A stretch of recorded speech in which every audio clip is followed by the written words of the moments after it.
Dans cette capsule, je vais vous parler de la première fois que je me souviens avoir vu une aura. Voir l'énergie, c'est quelque chose d'extrêmement beau, mais c'est quelque chose duquel je parle pas beaucoup parce que j'en vois souvent. Et bon, au début, j'en parlais un peu plus. Peut-être pas au début, là, mais à un moment donné, j'en ai parlé plus. Mais bon, c'est pas très partagé comme expérience et donc ça sert un peu à rien d'en parler quand c'est pas partagé. C'est normal, tu sais. On parle de politique avec les gens qui aiment la politique, on parle d'art avec les gens qui aiment l'art. Bon. Euh, Ce qui est arrivé, c'est que c'était autour d'Hubert Reeves et ça ressemblait vraiment à ce qu'on voit dans les peintures médiévales, genre une espèce d'aura doré autour de la terre, de la tête. Euh, Poussière d'étoiles d'Hubert Reeves a été un livre très important pour moi. C'est un livre qui a gagné des prix de littérature. C'est un livre important d'un point de vue scientifique aussi, évidemment. C'est un ouvrage scientifique. Mais pour moi, ça a été un ouvrage comme mystique. Poussière d'étoiles parlait de choses. Ça, puis Stephen Hawking, Une brève histoire du temps, ça a été des livres d'astrophysique qui m'ont vraiment aidé à comprendre l'univers. Parce que l'univers manifesté, tu sais, je veux dire, je crois pas à la différence entre l'esprit et la matière. Je pense que c'est vrai quand on dit des fois qu'il y a une spiritualisation de la matière qui se fait au travers de l'incarnation, que c'est un peu ça le but de l'évolution, etc. Je peux comprendre, mais la dualité de la chose elle-même, c'est un petit peu illusoire, c'est-à-dire que en réalité, l'esprit et la matière, à mon avis, sont une seule et même chose. C'est la même chose. C'est juste une façon plus subtile de parler de la même chose. Et donc, quand on s'intéresse d'une façon extrêmement matérialiste au monde, dans le sens où on rentre vraiment au cœur de la matière, on trouve l'esprit, parce qu'il est là.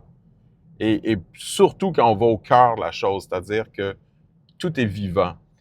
Dans le christianisme, on appelle ça le mystère de la Trinité, là, c'est-à-dire que c'est le Saint-Esprit, c'est l'Esprit incarné dans la forme. Mais bon, sans rentrer dans trop les détails, Hubert Reeves, c'était une personne importante et j'allais à l'époque au Collège Montmorency, c'est au Cégep, et j'ai j'étais dans la salle, je regardais le stage, puis à un moment donné, j'ai dit à la personne à côté de moi, c'est vraiment cool l'effet lumineux qu'ils ont mis autour de lui. Puis il m'a regardé comme, de quoi tu parles, tu sais? Mais je me souviens pas s'il a dit de quoi tu parles, mais il m'a regardé avec cet air-là. Puis j'ai rien dit de plus parce que je trouvais ça juste beau, fait que j'ai continué à trouver ça beau. Surtout que c'était peut-être la première fois que je voyais... Ben, c'était la première fois de mon souvenir. Si j'en ai vu avant, j'avais 18 mois puis je m'en souviens pas. Donc, c'était vraiment très intense comme expérience. C'était très beau, c'est très lumineux, c'est très doré. Donc, bref, je m'en tiens à ça, tu sais. Le spectacle continue, puis c'est tout. Puis là, quand il sort, il parle à des gens, puis au Cégep Montmorency, il y a comme un agora, là. Du moins, il y avait un agora. Et je le vois parler à des gens, puis je vois encore la même lumière. Puis là, je fais le tour du cercle de gens autour de lui avec qui il parle. Je sais pas trop ce qui se passe, je sais pas s'il signe des livres, peu importe. Mais moi, je vois encore le cercle, puis je le vois partout. Puis je continue, puis je continue, puis je vois constamment cette espèce d'auréole jaune, là, dorée, là, qui est très classique. Et là, je commence à comprendre que j'ai vu de quoi. Puis tu sais, j'en suis pas à ma première expérience spirituelle un peu intense dans ma vie. Fait que je me dis, OK, est-ce que c'est ça que les gens appellent des auras? Puis là, évidemment, je pense aux peintures. Sur le coup, au début, j'avais pas pensé pantoute aux peintures médiévales. Avec du recul, c'est évident que c'est pareil. Sur le coup, c'était vraiment plus comme, waouh, quelle lumière, c'est incroyable, tu sais. Et donc, bref, le lendemain, je m'en vais à la bibliothèque. Ça a été mon introduction à la théosophie, là, parce que si je me souviens bien, ça fait longtemps, mais c'est un livre de Leadbeater sur lequel je suis tombé. Leadbeater, qui était un peu comme le mari d'Annie Besant, qui sont des personnes importantes dans l'histoire de la théosophie, là, après Blavatsky, genre. Donc, bref, Ça a été un livre extrêmement détaillé. Leadbetter, c'était une des personnes qui est connue pour mieux voir les auras. Et donc, c'est un livre extrêmement détaillé sur des types d'auras, nanana. Puis là, j'ai commencé à lire, mais tu sais, comme théoriquement, il y avait des choses que j'avais jamais vues dans ce qu'il décrivait, mais au moins certaines autres que c'était comme, OK, c'est exactement ça, puis je me reconnaissais là-dedans. Et donc, ça a été... j'ai redécouvert la théosophie plus tard au travers de Benjamin Crème, mais ça a été mon introduction à cet univers-là. Jiddu Krishnamurti aussi, là, qui est une figure très différente dans cet univers-là. Parce que je dis Jiddu Krishnamurti, parce que Jiddu Krishnamurti a été considéré comme un des 100 personnes les plus influentes du 20e siècle par plusieurs magazines, tu sais, comme au tournant du siècle.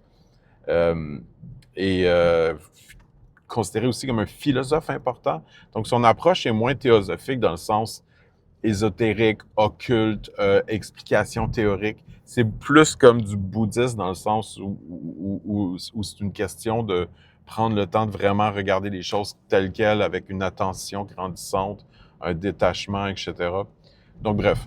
Mais Leadbetter a éduqué Jiddu Krishnamurti, c'est-à-dire qu'il l'a adopté, ils l'ont vu en Inde. Puis d'ailleurs, la raison pour laquelle Jiddu Krishnamurti a été découvert, c'est parce que Leadbetter voit des auras. Fait qu'il a dit à Annie Besant, j'ai jamais vu une aura aussi pure. Et c'était, il y avait une espèce de maladie, c'était un itinérant essentiellement, là, un intouchable qui appelle en Inde, dans les castes.